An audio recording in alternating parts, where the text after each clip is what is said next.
Hi everybody! One, two, three. Je vous retrouve aujourd'hui pour une vidéo sur l'anglais. J'ai décidé donc de faire cette vidéo pour tous les gens ici et ailleurs, out there, qui ont envie de progresser dans leur anglais, mais qui ne savent pas par où commencer, qui se sentent découragés ou alors au contraire motivés. En tous les cas, je vais essayer de vous donner quelques conseils et j'espère que ça va vous aider parce que je sais que en France, malgré les quelques exceptions comme les professeurs d'anglais, moi par exemple, on est mauvais élève en matière de langue, particulièrement vis-à-vis de l'anglais. Pourquoi? Je ne sais pas. C'est bien dommage parce que l'anglais, c'est quand même très important dans le monde dans lequel on vit. Moi, c'est vrai que j'ai eu la chance d'avoir des facilités vis-à-vis de cette langue. Mais c'est pas grâce à mes parents, désolée, mais que j'ai été bonne en anglais, hein. Eux, ils ont du mal eux-mêmes. Alors du coup, en tant que professeur, je me suis dit, puisque je fais des vidéos, ce serait sympa d'essayer de parler de ça dans mes vidéos. Parce que j'ai notamment un ancien élève, Jordan, je le salue s'il me regarde, qui m'a contacté et qui m'a demandé si je pouvais lui filer un coup de main pour son anglais. Et je savais pas trop comment l'aider, mais du coup, ça m'a fait réfléchir et je me suis dit que j'avais envie d'essayer tout au moins de vous aider sur ce plan-là. Voilà. Un truc qui n'a rien à voir, mais si vous me suivez sur Facebook, vous savez qu'en ce moment, je suis tentée par les tatouages. Et donc, je me suis amusée à m'en dessiner un provisoire. On voit pas très bien là, si. Ah,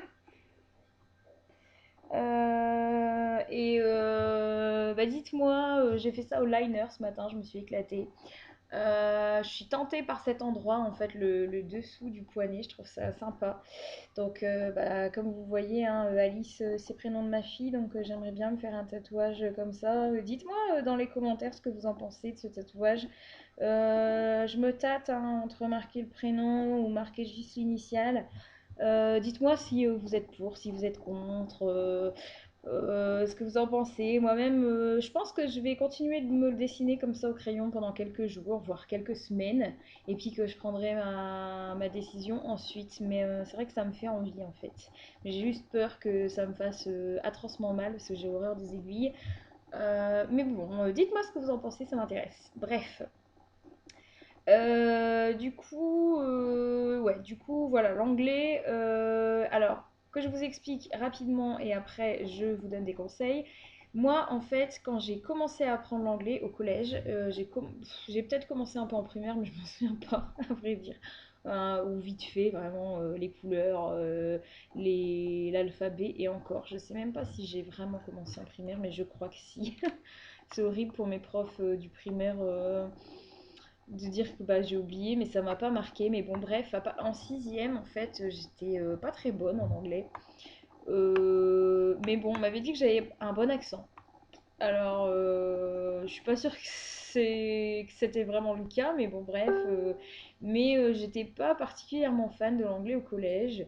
En quatrième, j'avais eu des sales notes parce que j'apprenais pas toujours bien mes leçons. Donc, j'avais notamment eu un 3 sur 20 à une interrogation vocabulaire surprise et un 8 au verbe irrégulier parce que j'étais pas mauvaise élève mais j'étais pas une élève très brillante non plus et comme quoi vous voyez malgré des démarrages assez frileux dans cette matière je suis quand même devenue prof d'anglais.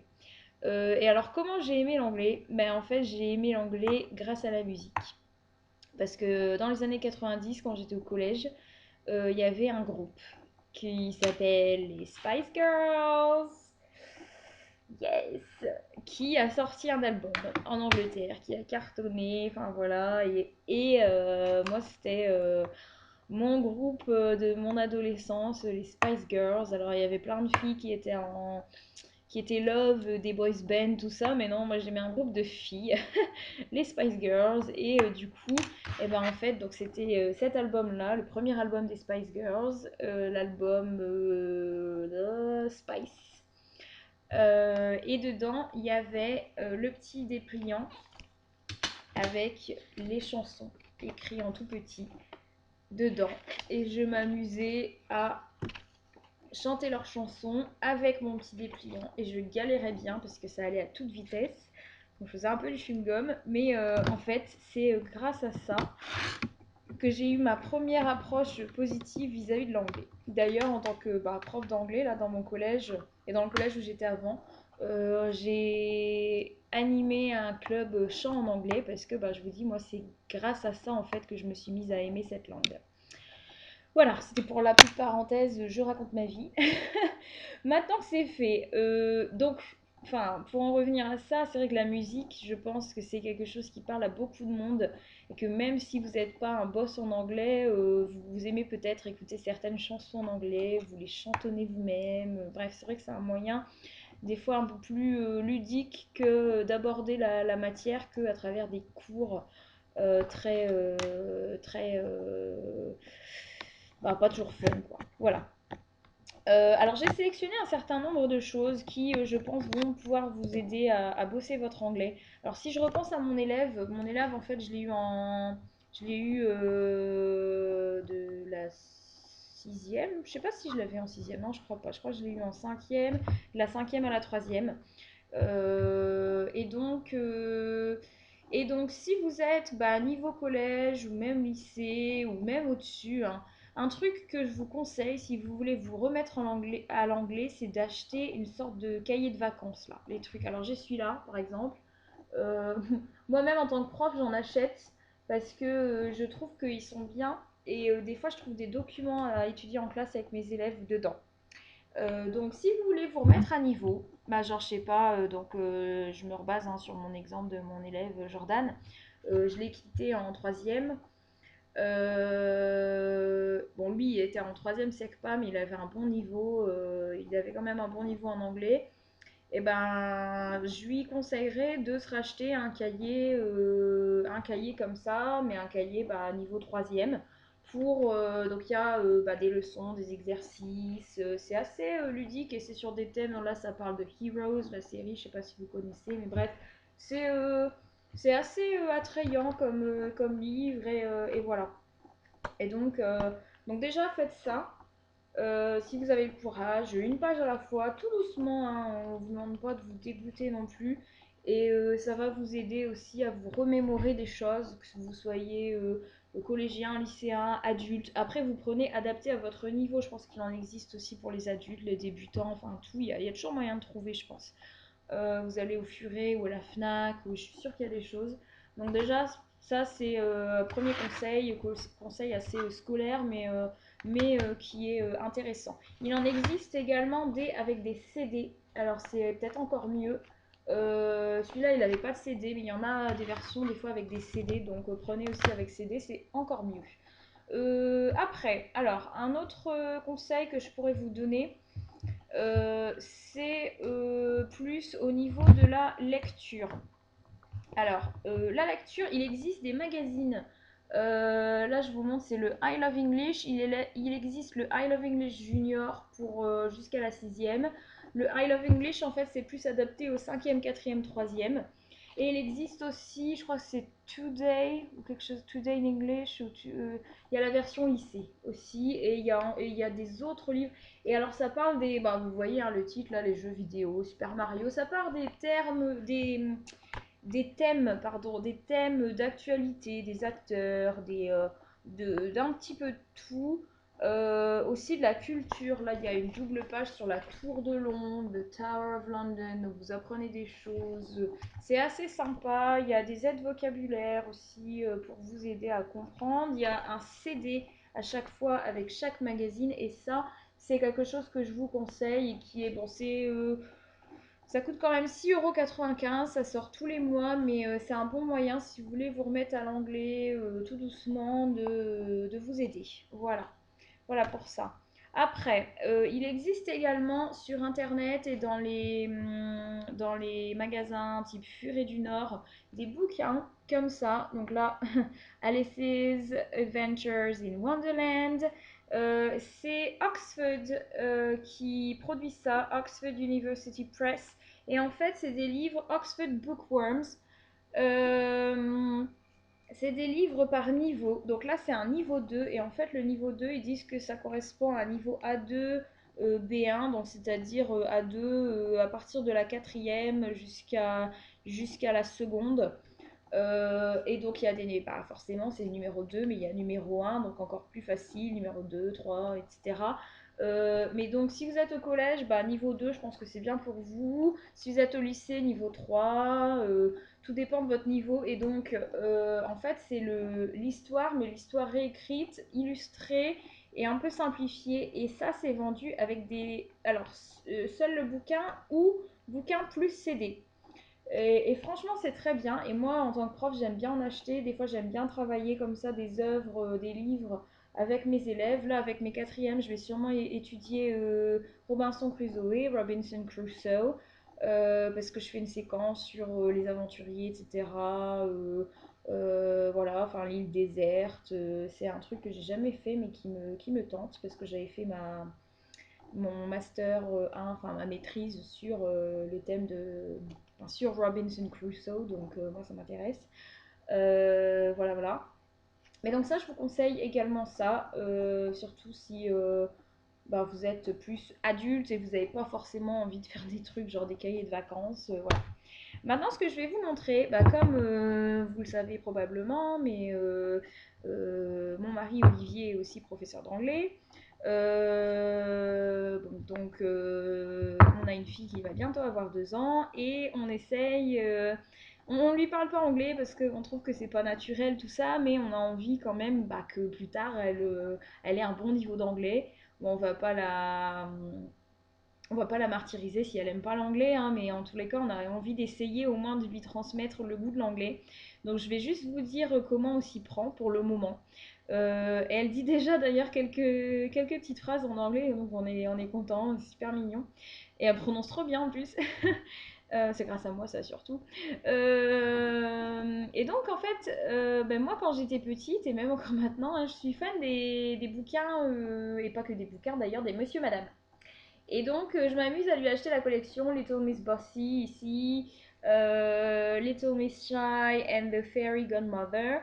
Et comme bah, ils existent, à la base c'est américain je crois comme livre, ils existent en France, donc je m'amuse à acheter les bouquins dans les deux langues. Donc Little Miss Bossy, c'est le premier de la collection, et en français bah, c'est Madame Autoritaire. Et donc pour l'instant, je la familiarise avec le bouquin français, parce que bon, elle a déjà un peu de mal à comprendre une histoire en français.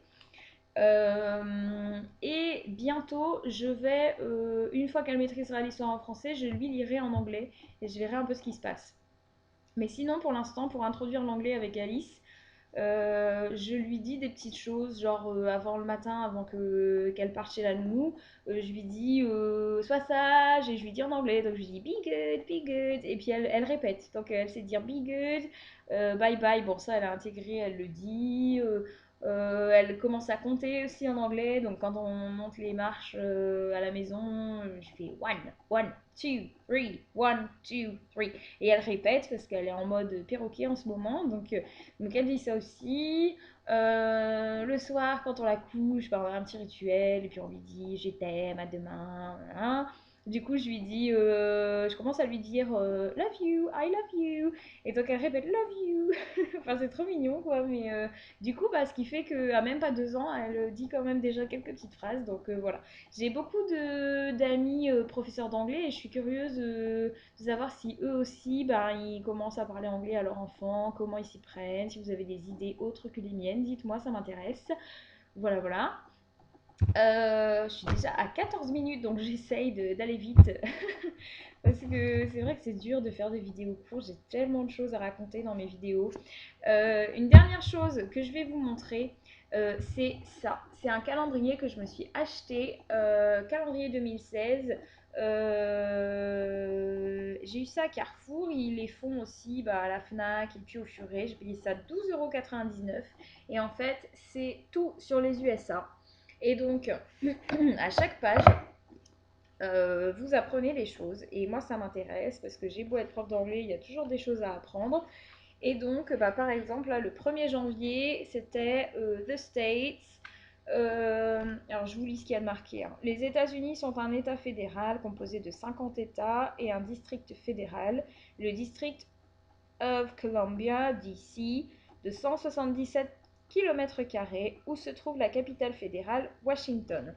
Et donc, au dos de la feuille, vous avez encore plein de renseignements. J'essaye de vous montrer un petit peu, on voit pas grand chose. Mais donc ils disent le plus grand état, c'est lequel, le plus long fleuve, le plus haut sommet. Enfin, vous apprenez plein de choses.